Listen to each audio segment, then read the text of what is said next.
Hi, good morning, Brenda.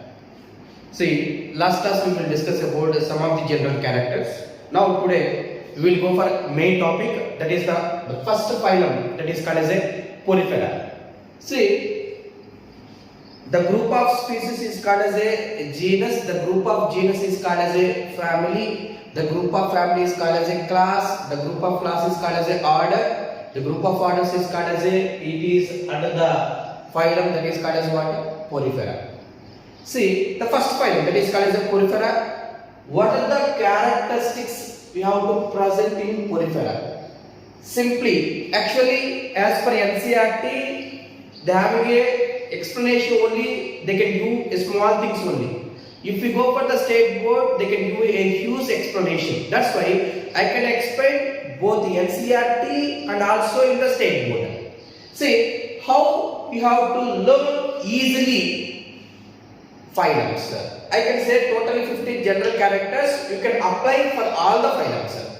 See, the first phylum, that is what? Porifera. How the organisms they have to keep under the phylum of Porifera. It means they have a certain common characters. Pori means pores. Pores. Fera means bearing. Pores bearing animals. It means they have a holes all over the body. That is the common character to this phylum. Now, the characteristics features. Habitat. Habitat means where the organisms are living. The next one. Locomotion, how the organisms are moving. Locomotion. Level of organization. Level of organization. Symmetry. Layers. Coelom. CS means circulatory system. Nervous system. Excretory system. Respiratory system. Reproductive system.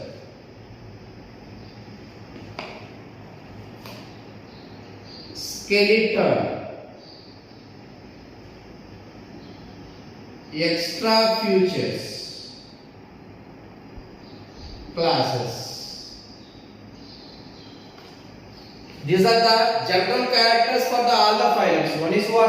Habitat, locomotion, level of organization, symmetry, germinal layers, coeloms, circulatory system, nervous system, excretory system, respiratory system, reproductive system, skeletal system, extra features and the classes. Now, see the habitat where the organisms are living.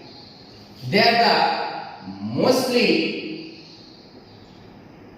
marine habitat. Mostly marine habitat. It means it is present in the sea water. Marine habitat. But if I keep slash here, they have a certain exceptions is present. For suppose the sponges. The best example for Porifera is the sponges. Here the sponges is in a freshwater habitat. Sponges is the freshwater habitat. That's why the first statement, the Porifera they are the marine habitat, but they are not a strictly marine habitat. One of the exceptions will be present, that is the sponges. The habitat is what habitat? Freshwater habitat. And then locomotion. They are the sessile nature. It means they are not able to move. It is freely float on the water. That will be called as a sessile nature. Sometimes it is attached to substratum. Attached to substratum means if any wall, if any stone is there, the organism is attached to that one. That will be called as a substratum. That's why here the words is very, very important. You have to by heart the words.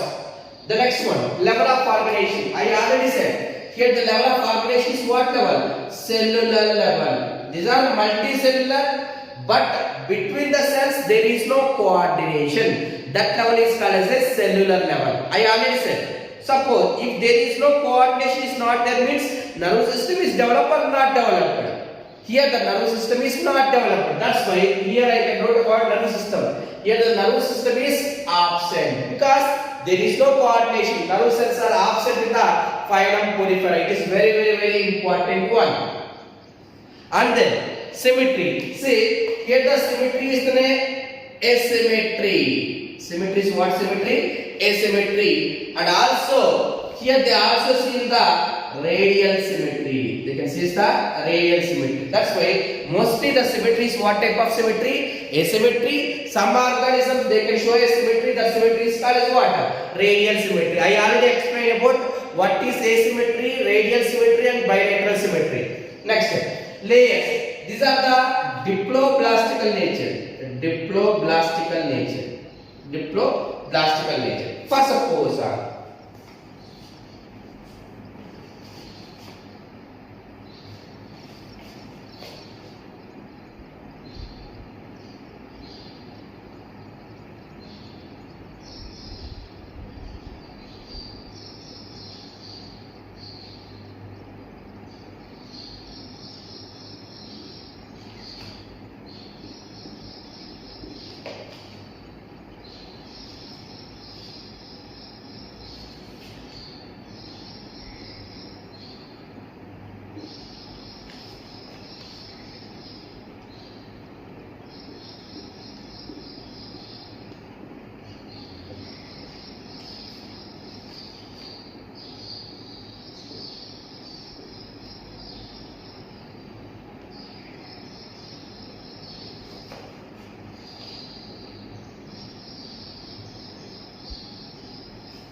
see here. See here.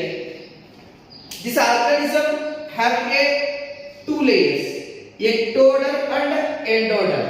Ectoderm is also called as a pinacoderm because they having a pinacocyte cells are present for protection purpose.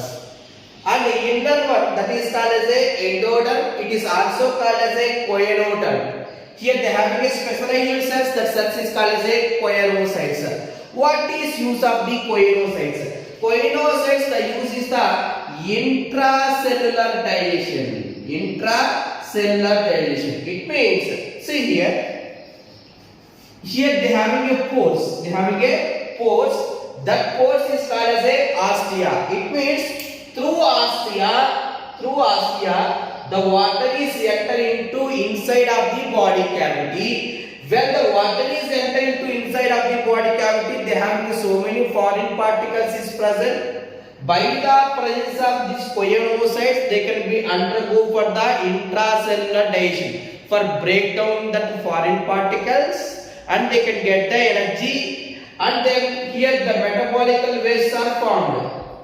This metabolical waste are extruded out through a large pore. This large pore is called as a osculum. That's why the water is entered into ostia and existed through osculum. That's why see the entry pore is called as a ostia and the excreted pore is called as a osculum, and this is called as a body cavity. This body cavity is called as a spongoceole. This body cavity is called as what?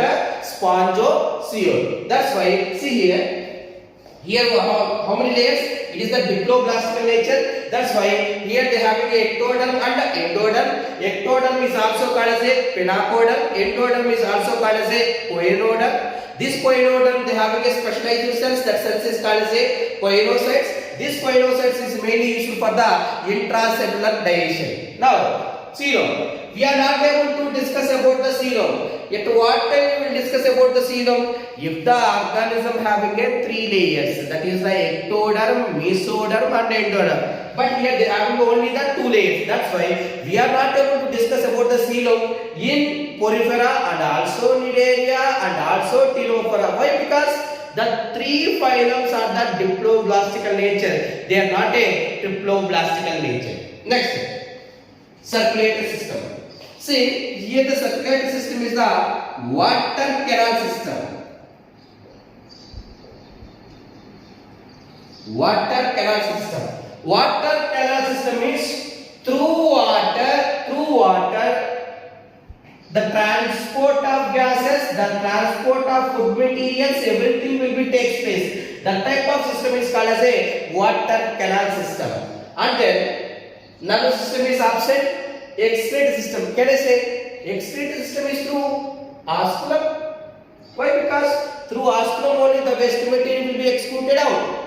And then respiration by the process of diffusion, because the dissolved oxygen surrounding the having the water, the dissolved oxygen they can move from the higher concentration to lower concentration. That process is called as a diffusion. That's why by the process of the diffusion the respiration is takes place. And then reproduction. Here they having a two types of reproduction is takes place. One is the asexual reproduction and another one is the sexual reproduction. At the time of unfavorable condition, they can be undergo for asexual reproduction. Unfavorable condition, they can go for the sexual reproduction. Here, asexual reproduction is through fragmentation. Fragmentation. What is fragmentation? See, suppose this one is an organism. The body is divided into, these are called as segments. These lines are called as what? Segments. From each segment, they can produce offsprings. From each segment, they can produce offsprings. That process is called as a fragmentation. Sexually, they can release gametes. They can release what? Gametes. It means the reproductive cells is called as a gametes. For us, the male gametes are the sperms and the female gametes are the ova. Here they can release the gametes. The gametes will be fuses and they can produce the offsprings. And then skeletal system. Here, based upon the skeletal system only, the porifera they can be divided into classes. Below the phylum they having a classes is present. Here the skeletal system is in the form of spicules. Is in the form of spicules.